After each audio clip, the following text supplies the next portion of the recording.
All right, good morning, everybody. We're going to get started in just a moment. If you wouldn't mind, if you have the ability in the chat feature, just let us know where you're from. We just are curious to see who's joining us today. If you wouldn't mind in the chat feature, just letting us know what district or what organization you represent and where you are in the country.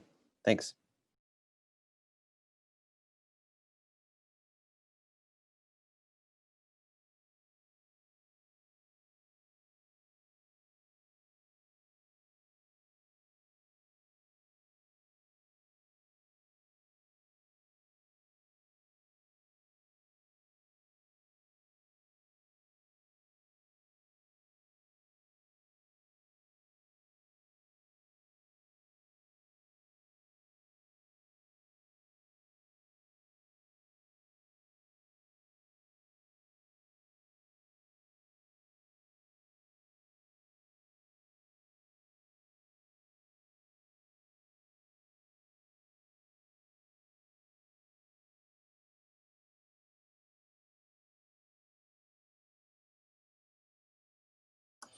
All right, everybody, we're going to go ahead and get started. Thank you for letting us know where you're from. It looks like we have a lot of you from across different parts of the country. So we're excited that you joined us today. Thank you for taking a little bit of time to attend our session. My name's Steve Dunlap. I'm the Director of Innovation and Learner Engagement for Riverside Unified School District in Riverside, California. Today I'm joined by my colleague, Dr. Stephen Kong, who's the Coordinator of Digital Learning Initiatives here in RUSD, as well as Crystal Hart, who is a Staff Development Specialist for Riverside Unified. Today our session is really, we're going to kind of talk about our journey, a journey that I know many of you have been on as well over the last 8 months as we moved from maybe a more traditional way of doing school into distance learning. And what we're going to really talk about is this idea of distance learning for all, and what we did as an organization, the idea of strategic implementation of remote learning for 40,000 students and 3,000 staff. And just want to talk about some of the things that we were doing prior to COVID, prior to the shutdown, that really, I think, helped us move quickly into a distance learning model and has helped us in the last 8 months as we've continued to serve our community and our students in a distance learning format. So just a little bit of background. RUSD serves the community of Riverside, California. If you're not sure, don't know where Riverside is, we're about 50 miles east of Los Angeles in Southern California. City's about 350,000 citizens, and we serve about 40,000 students with a staff of nearly 4,500. 16th largest district in California, 97% grad rate, and some other accolades that are there as well if you want to take a look. But today in our session, what we really want to talk about and go through is really our journey, like I said earlier, is just understanding the strategic process for rapidly shifting to a distance learning model. And so we're going to just kind of talk about some things that we've done, again, prior to COVID and prior to shutdown, that I think really prepared us for going into this distance learning model.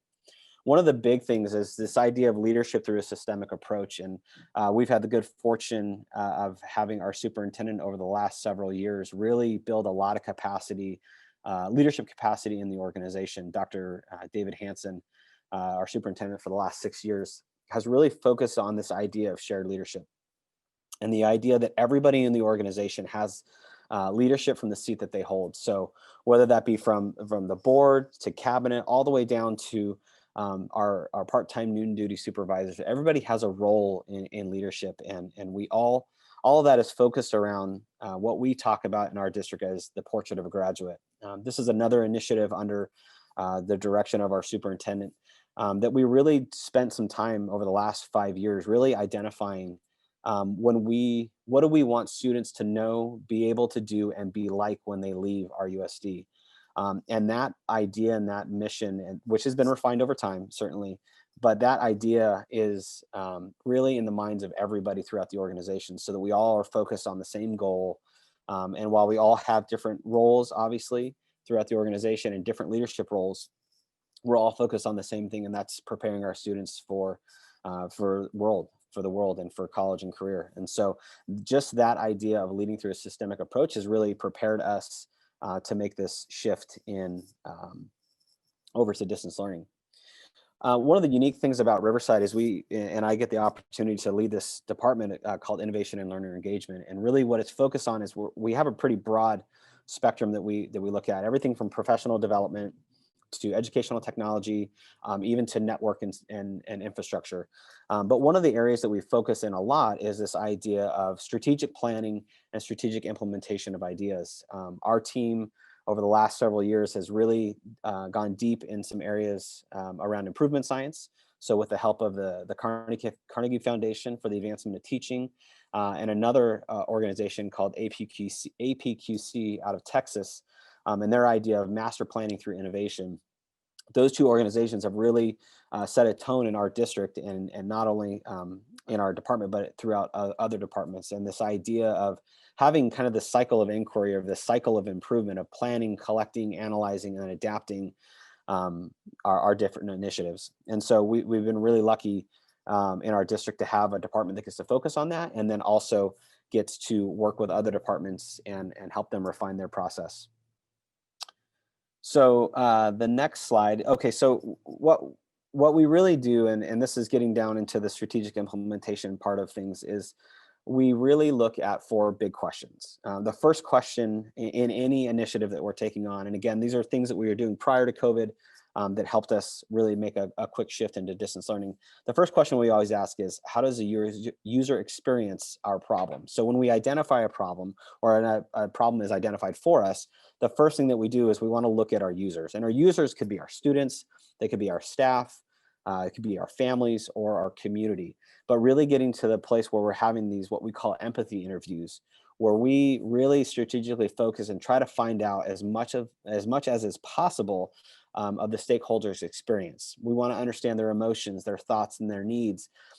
If we don't start there, we have found in the past, if we try to bypass this step, it ends up producing subpar results.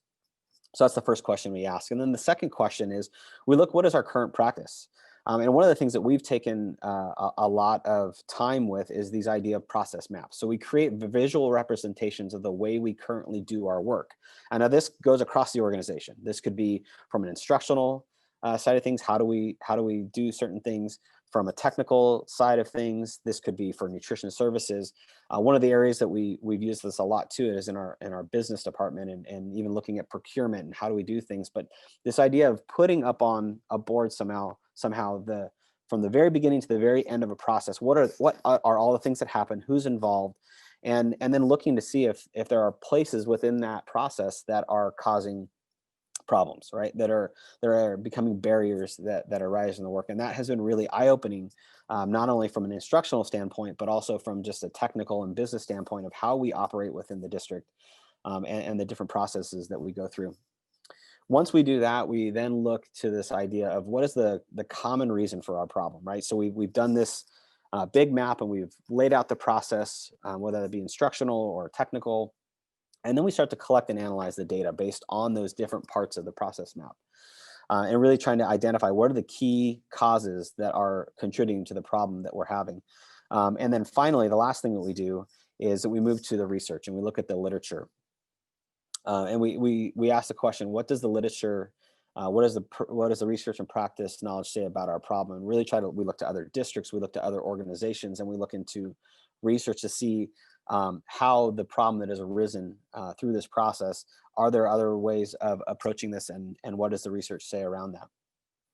And so finally, what that has done, it's really helped us to build this strategy for systemic implementation, right? The use of improvement science, the understanding of the problem and the system that it produces, and then focusing on our collective efforts. All of these things were happening prior to the shutdown in March. And it just became part of our natural flow. And having those things in place early allowed us, when we had to make the move very quickly and pivot, it allowed us to move into distance learning quickly. So what we're going to kind of talk about now is we're going to shift to talking about our journey from March to today. And we've labeled this distance learning for all because certainly, as all of you are also aware, that we had to make this rapid change from doing school the way we were doing it before to distance learning, and certainly we didn't want to leave anybody out. And it was, I know for us it was a challenge, but I think again the things that we were doing prior to the shutdown really allowed us to move quickly into that. So the first thing that we did, and I referenced it earlier, is all these different questions that we ask. The empathy interviews and process mapping and things like that. Those are things that are done over a long period of time. so that we can identify problems. Well, we didn't have the luxury, as every other district in the country as well, didn't have the luxury to go through that process. However, because that process was so ingrained in the way we did things, it allowed us to quickly pivot. And really the first thing that we looked at, we started with thinking about our staff, thinking about our community, and thinking about our students.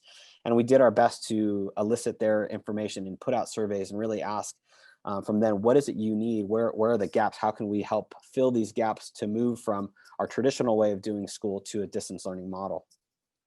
And so the three things that we're going to kind of talk about today, me and my colleagues, is we're going to talk about our journey from spring to fall, but we're going to focus in three different areas. The first one is just basic the needs of students, the devices, the hotspots. How do they get connected? I'll talk about that for a few moments. And then I'm going to hand it over to Dr. Kong, who's going to talk about professional development and how we really got our teachers prepared. And then finally to Crystal Hart, who will talk about our supports and the things we put in place, not only for our teachers, but for our staff and for our students and families across the organization. So the first thing that we knew, and this is, I think everybody found themselves in the same spot, right? Devices and hotspots. How are we going to get kids connected? Do we have enough devices? How are we going to connect kids if they don't have internet at home? So what we were able to do is in the spring, we had a lot of, we're not a one-to-one school district, but we have a lot of, we had a lot of devices that were scattered across the district.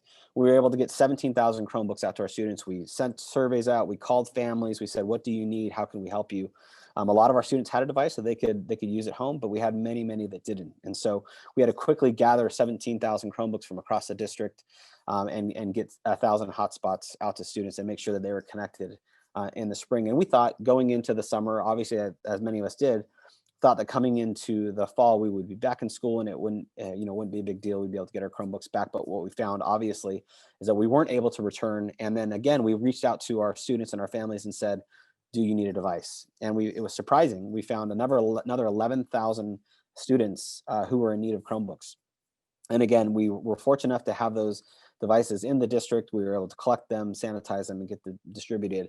And then as we moved into the fall, we also found that, as we went through COVID and families were struggling financially and possibly losing jobs, that that luxury of having internet at home was becoming less and less across our community. And so we were able to partner with the city and the county to get more hotspots out to students. And today we're happy to say that every student who needs a device and needs a connection has one today. And we've been able to do that through partnerships.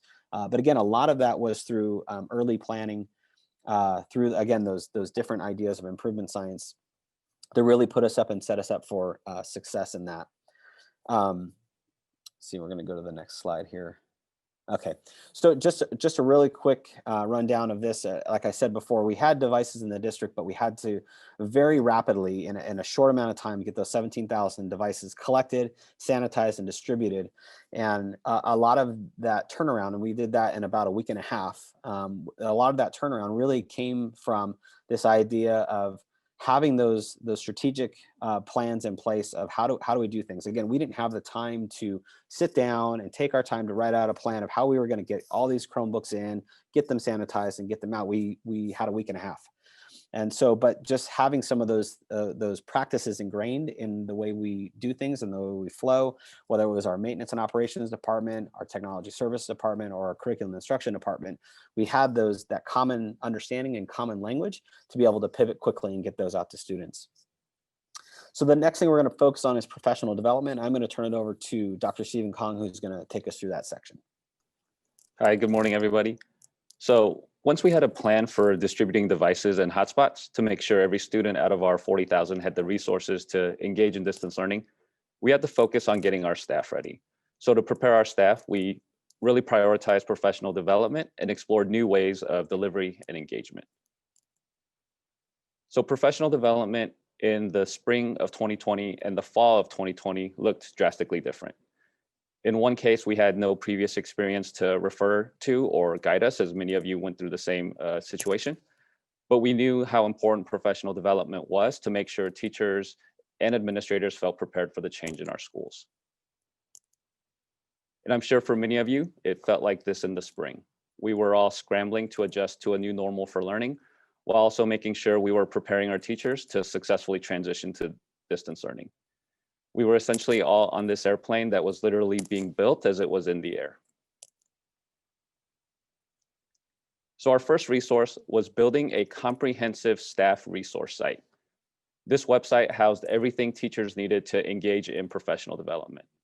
The page was broken up into professional development for distance learning, digital tools and assessments, but also curriculum resources.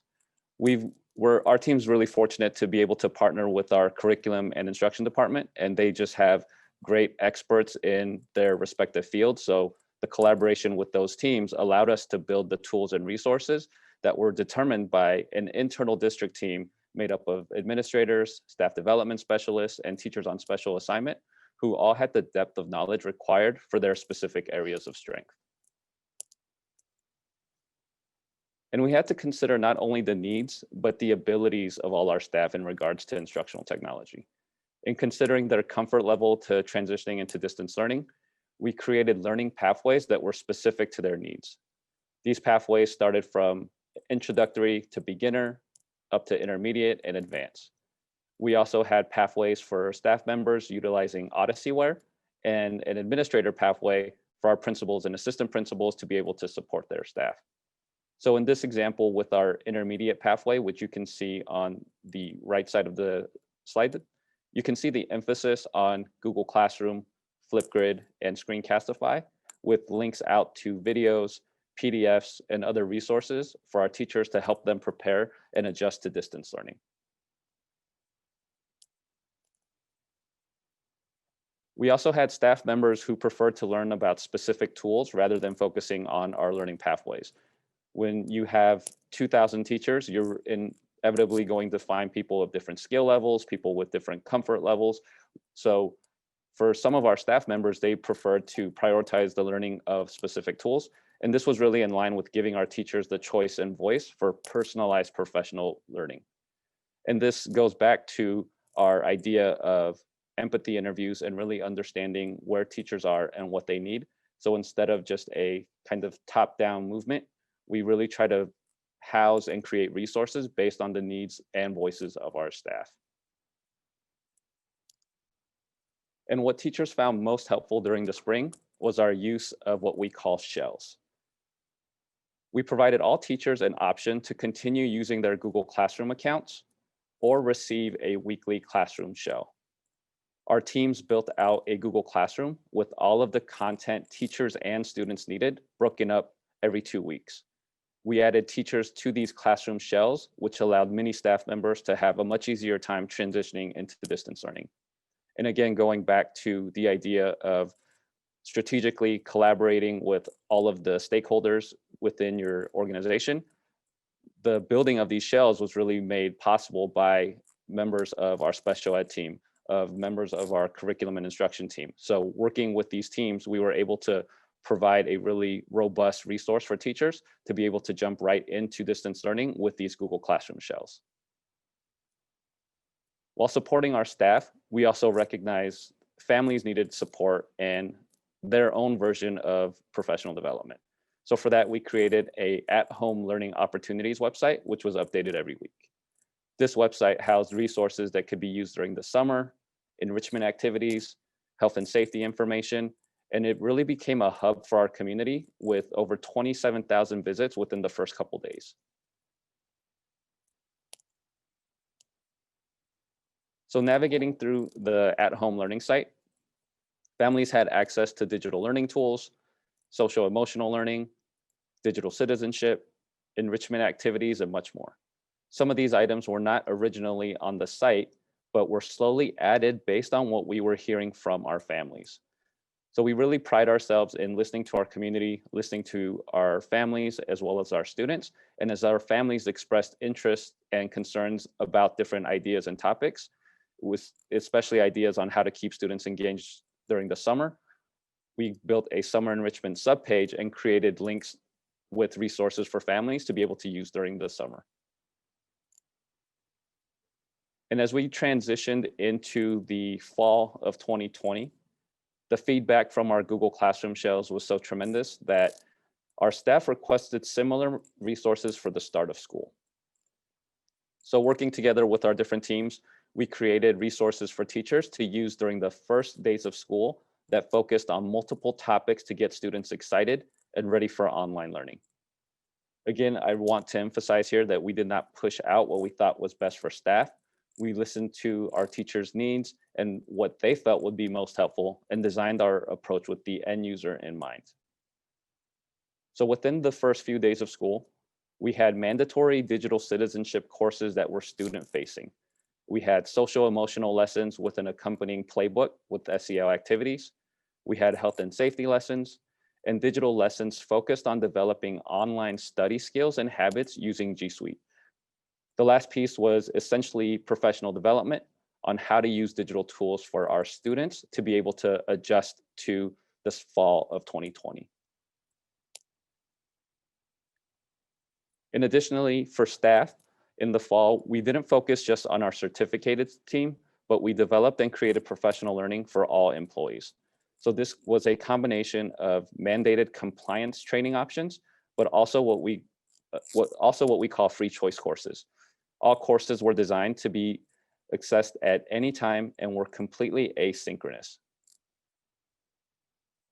The content library for our free choice courses included a catalog of content for staff to pick and choose what they wanted to learn about in preparation for the start of the school year. Again, all courses were asynchronous and mobile friendly, so staff could complete the courses using their mobile devices. So in this screenshot here, you can just see a small list of some of the courses that we were offering for our staff within our catalog. And again, each of these courses were completely self-paced and asynchronous. So in providing PD in this format, what was the data that we saw? How successful was this? It proved to be tremendously helpful for our staff as we had over 4,200 learners who completed over 190,000 lessons out of 117 possible courses.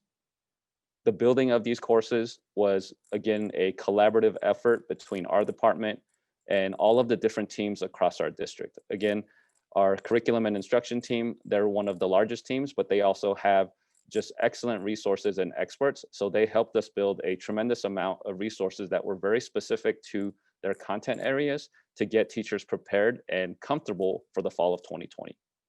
We felt it was important to have as flexible an option as possible based on our current state analysis and the empathy interviews with staff members. We realized many teachers were also in dual roles of being teachers, but also being parents to their own children during distance learning, which is why we prioritize the need for engaging asynchronous professional development that could be completed at any time. And it was also designed in a way where teachers could chunk it out. So you could have a teacher go into one of our courses, spend about 20 minutes on it, and the platform would pick up right where they left off so they could chunk out the completion of these courses on their own time.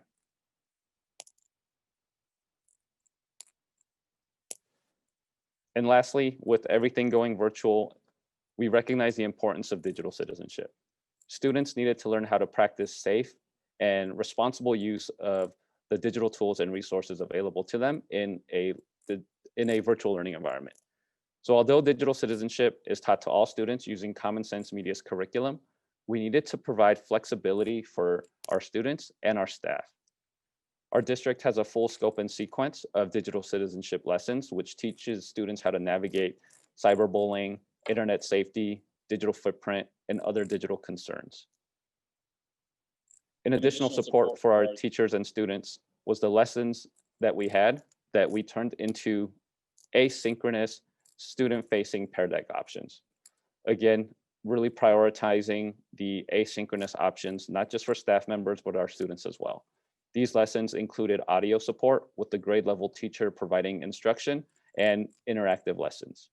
Our teachers had the option to provide all digital citizenship lessons either through their synchronous time or asynchronous instructional time, giving teachers the flexibility to personalize how they wanted to deliver this content was huge in making sure all of our students had access to digital citizenship and were prepared for virtual learning.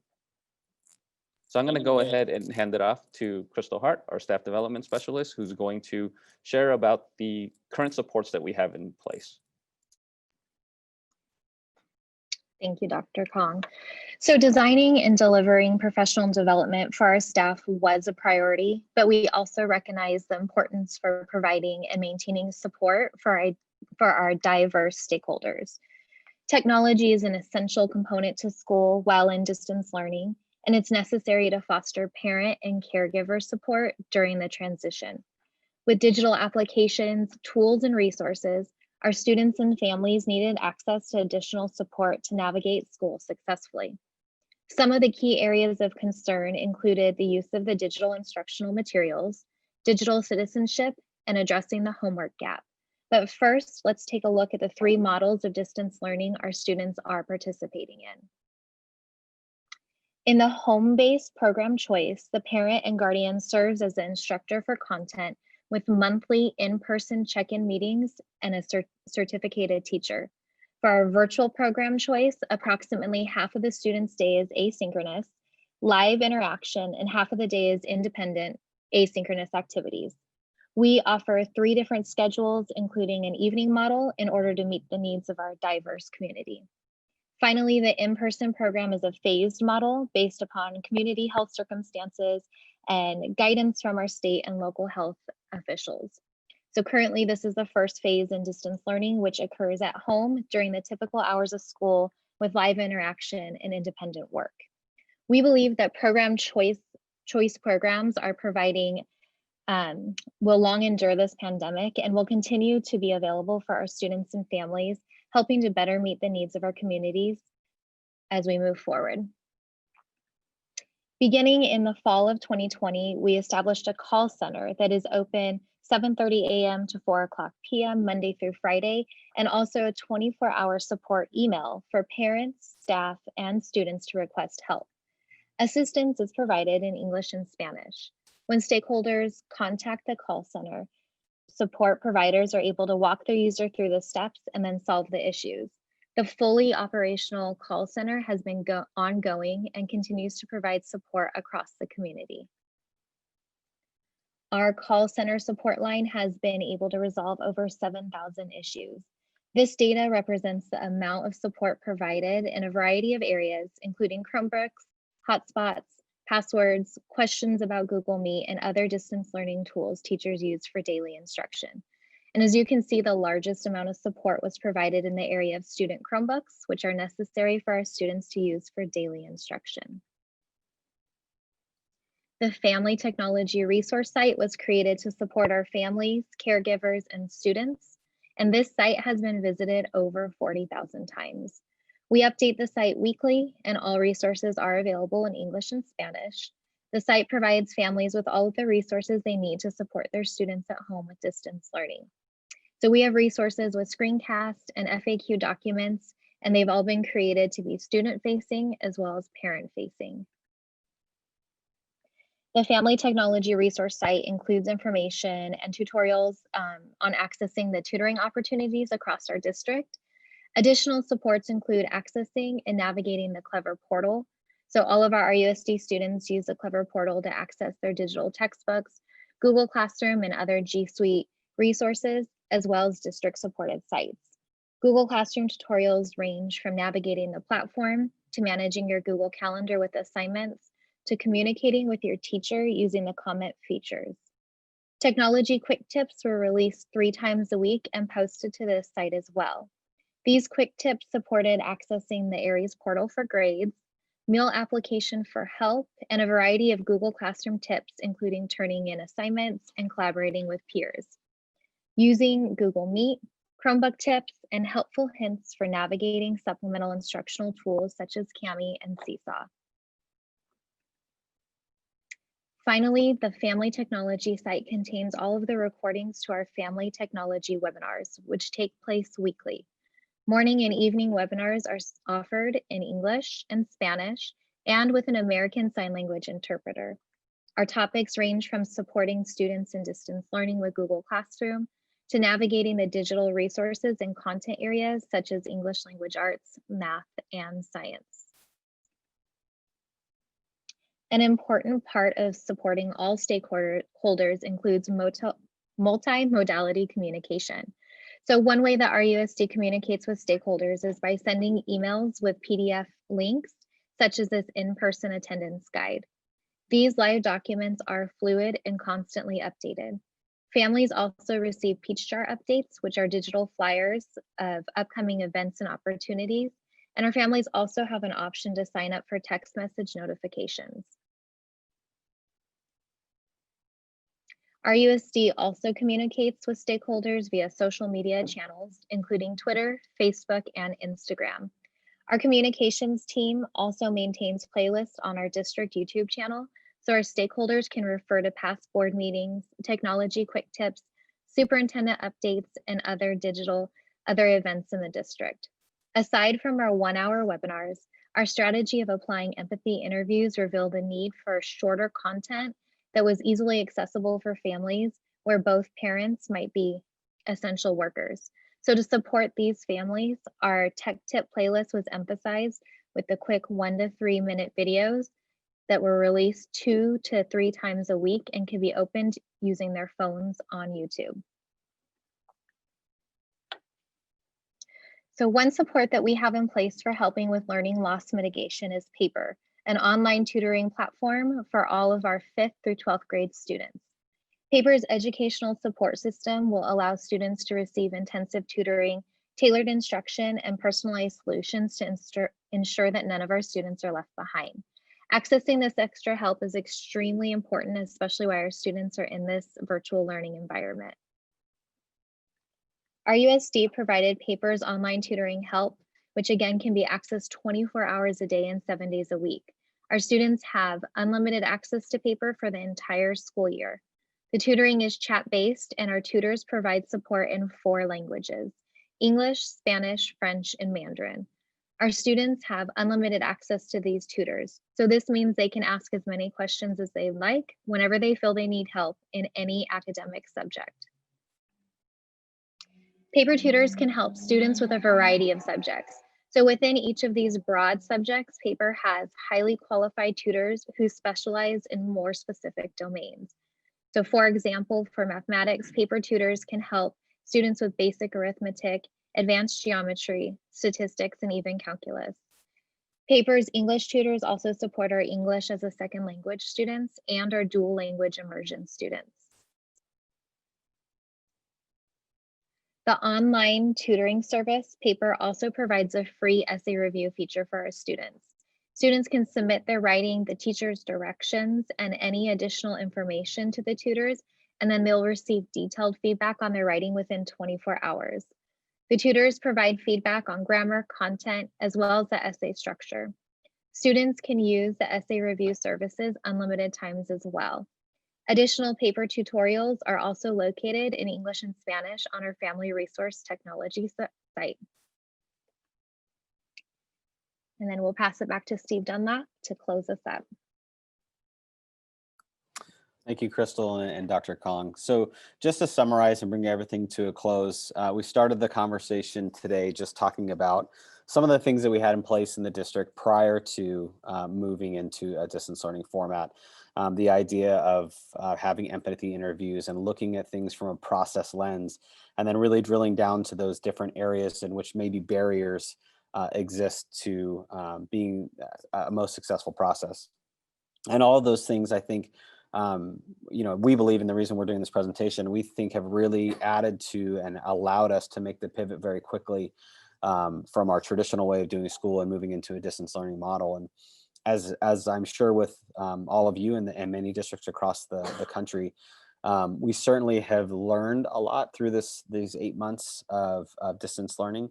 I think for us, it has certainly been a time where our different departments and our different stakeholders have really come together, and our kind of our whole theme for this year is the idea of be unified. And so that's kind of the mantra for the year. And I think a lot of it has come out of this need to pivot quickly and to pivot often. But I think one of the things, and again, we've gone through already, but the thing that has been really helpful for us is just having some of those strategic processes in place prior to going into distance learning that have allowed us to make the gains that we have and the steps that we have. And certainly, I think we obviously painted a little bit of a rosy picture today. It wasn't always easy, and we still have our struggles, and we still have our challenges that we're facing. But I do believe that our community and the different folks that we have in our district have allowed for a lot of positives to come out of this situation. And so that wraps up our presentation for today. We're more than happy to stick around for a little bit and answer any questions you might have. I know, Jessica, I'm going to turn it over to you. There's a poll, I think, that needs to take place. But again, thank you so much for being with us today. I know it was short and quick, but we appreciate your time. And again, I think Jessica just put the poll up in the chat, so please make sure to click on that. And again, Crystal, Steve, and I are going to stick around. If you have any questions or you just want to chat a little bit, we're here. So thanks again, and hope the rest of your day is great.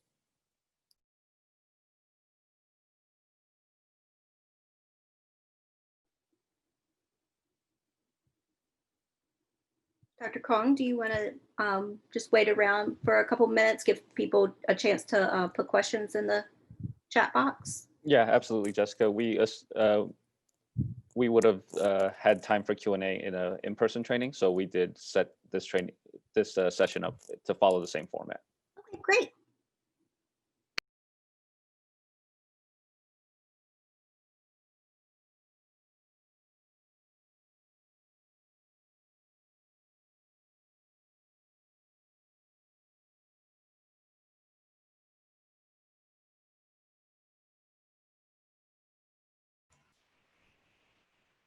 So I thought this went to 2:30. It ended early, right? Yes, it did. Okay. I was in another session and it was boring as sin, so I switched over to this. Do you have like a key slide that shows what technologies you ended on? Because that was actually what I was kind of tuning in to help for. This wasn't my top priority, or did I miss? No, that's good. Jason, what when you say technologies, are you talking about technologies we use in the virtual as we move to distance learning? Is that what you're talking about? Yeah, like I'm like wondering, like right now we're on Google Classroom and it actually sucks, but the teachers are okay with it, and maybe that's what we stay with, and maybe it's not. And like at some point you transferred a whole bunch of people and you trained a bunch of people. What did you choose and why did you choose it? And I see you have Google Classroom there. There you go. Screencastify, we use that. Flipgrid, we don't like that. Google Meet, we use Zoom, but okay. And the thing I'm finding with Google Meets is sometimes you can do breakout rooms and sometimes you can't. And it's like, depending on whether it's Wednesday or Thursday, whether you have permission. Don't know Odysseyware. And what's Odysseyware? Sorry. Am I being rude? If I'm being rude, then just be like, dude, just look it up yourself. That's totally no, fine. no worries. That was the whole point of having some time available for Q&A. Good. Odysseyware is an online platform that's more self-paced for students. It's typically used for credit recovery, and Odysseyware was actually not the bulk of our digital solution. It was actually Google Classroom. So I think one of the ways, at least for us, that we were really able to highlight the use of Google Classroom and have teachers feel successul was, I think you might have missed it, but I'm gonna go I to did, this and I image. apologize. Like No, I that's said, okay. I was in another session that wasn't as great, so. So what we did was our team work the Department of Innovation and Learner Engagement, and we're able to collaborate with different departments across the district. So we have a special education department, we have our curriculum and instruction team, and we created essentially these classroom shells. So our content experts basically built out Google Classrooms for 2 weeks that housed all the resources that teachers needed to be able to teach the lessons, but also any resources that they could push out to their students.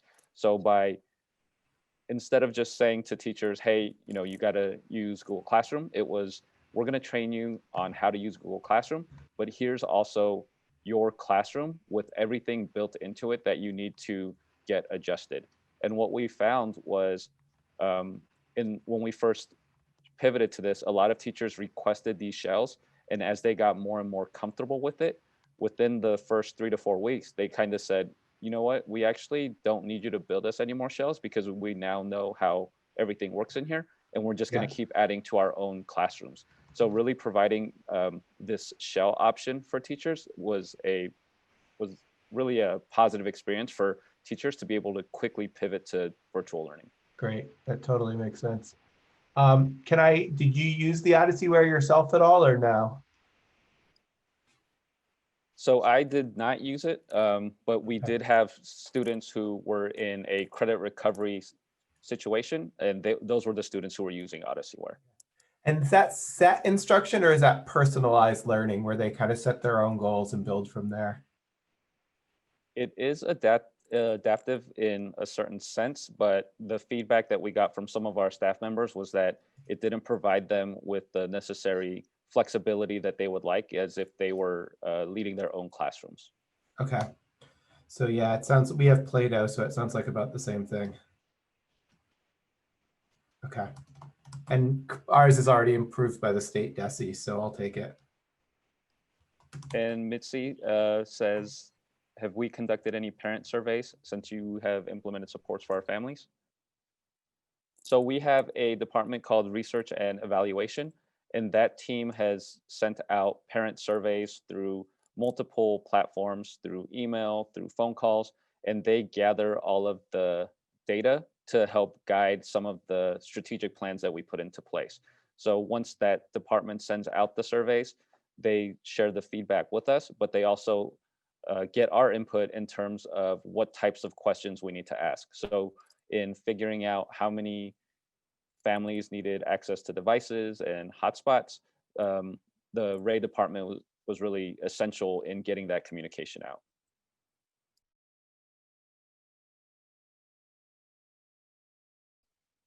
Crystal, we have a question about paper tutoring cost and how we see it fitting into our infrastructure when we go back in person.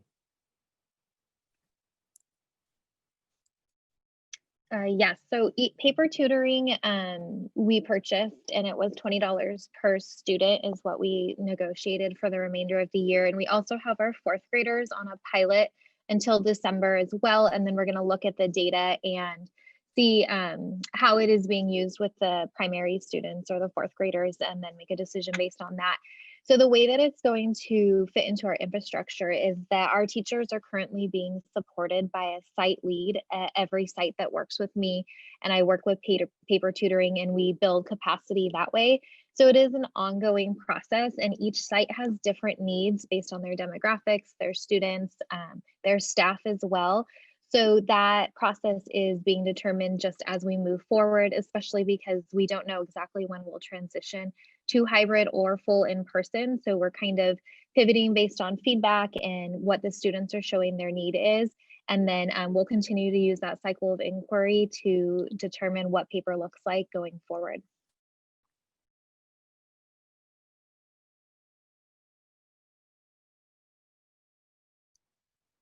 And again, we do have a few more minutes, so feel free to unmute and ask a question if you have one, or use the chat feature as well.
So if there are no more questions, Jessica, are you okay with us ending this?